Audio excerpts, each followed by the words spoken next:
Oh, hello there. Yes, well, yeah. What a slow week it feels. Well, it is for me, anyway. Yes, I imagine it's a slow week for certain ex-Conservative MPs as well, who luckily have been keeping themselves busy this week. Of course, there was Parliament opening, which was lovely, of course. A packed house, inevitably, with all those new MPs. Some of them notably were missing, but we'll come on to that. Reform, who are the new kids in town, the ones that must be spoken of.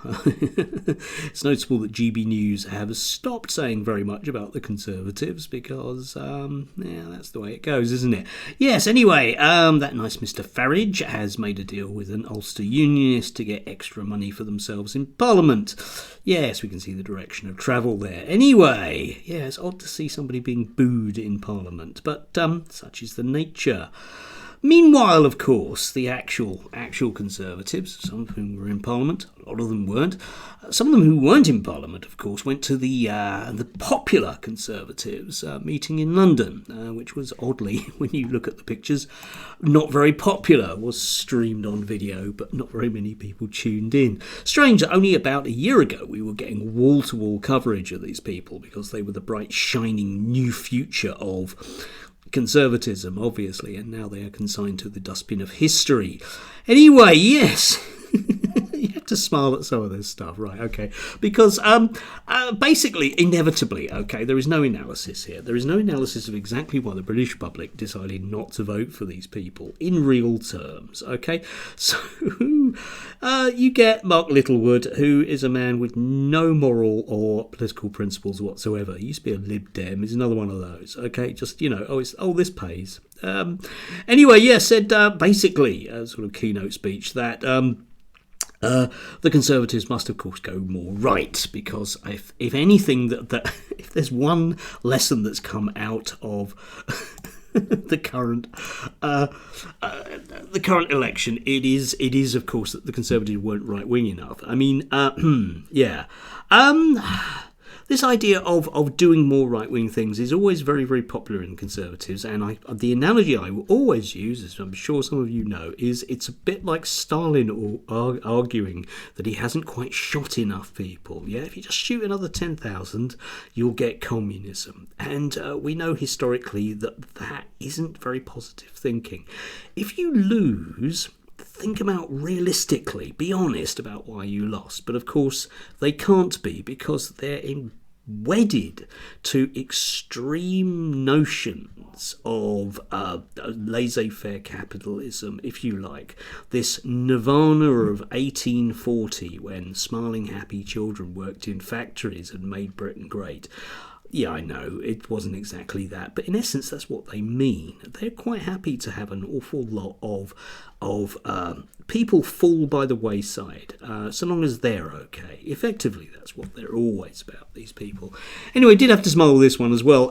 Yes, now is not the time for blame. But of course, now is the time for blame, because these people have indeed lost. And yes, we get the usual suspects that are going to try and crawl out of the wreckage here. We get Robert Jenrick, who inevitably, after 14 years of the Conservatives completely destroying the judicial system in Britain, one way or another. You think about all of the things over 14 years that have gone wrong. Do you remember no books for prisoners? Do you remember the probation service, which had to be privatised? Remember how well that went, and magically now isn't? Yeah.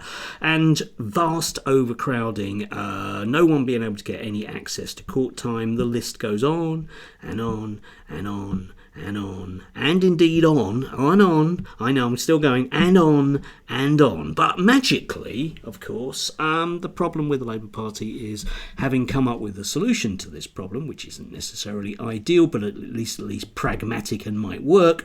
Oh dear, dreadful, dreadful, dreadful. Because what we need to do is lock more people up, because that's such a good use of everybody's time and money.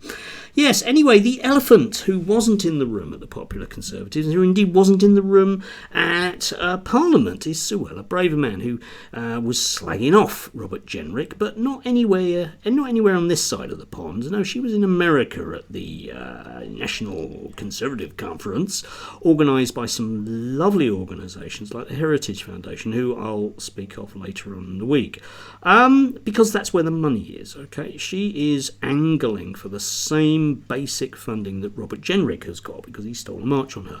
Plus, she's there to make sure that she has various fingers in various pies, depending on what happens in November. And again, I'll be speaking about that later on in the week, because the British Conservatives, or this branch of the British Conservatives, the nutty liberal types, if I can be as libertarian friendly as that, will be salivating now with the notion of an extremely authoritarian Donald Trump coming into power, and they will see that as a magical opportunity with their friends in the media to stampede that way, because it'll work. You see, it'll work. By their metric, it'll all work. Yeah, loads of deportations of criminals. That'll definitely, by their metric, be a victory. Of course it will. A victory for them. And indeed them. Yes, we're not including you in that. You don't count. And they may well persuade you that you do count in that, but you don't. Okay. Yes, anyway, enough of being very, very rude about Suella Braverman.